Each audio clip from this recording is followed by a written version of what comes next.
New York City mayoral candidates making their last push before voters cast their primary ballots tomorrow.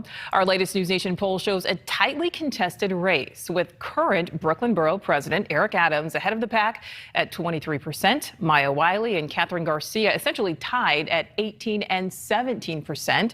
And former Democratic presidential candidate Andrew Yang is in fourth place, but really only a few points behind. Well, joining us tonight for more on tomorrow's primary, NewsNation's Ayana, you have been following these candidates all around the city today.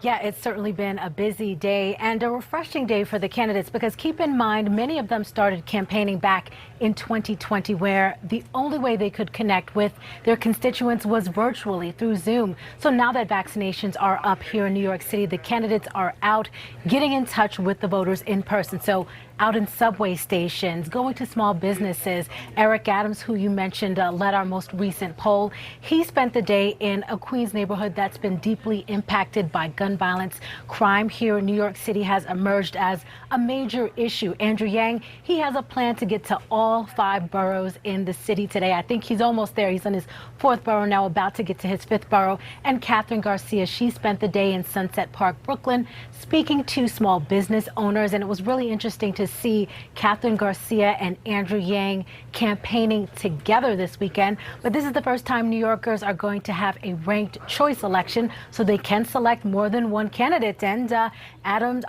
Garcia and Yang are both hoping that their supporters will take a look at the other. It certainly will be interesting with that ranked choice. Now, Ayana, you mentioned an increase in crime, and there was actually a campaign worker stabbed over the weekend.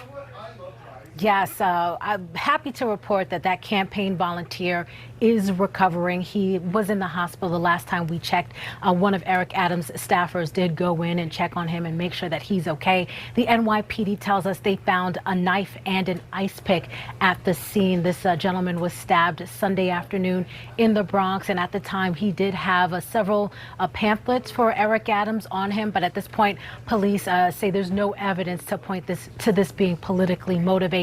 But again, he is recovering, and I want to mention all of the other candidates, the Democratic contenders in the race. They have also poured out their thoughts and prayers for his recovery. All right. Yeah, glad that he is all right. All right. Ayana Harry live in New York for us tonight. Thank you so much.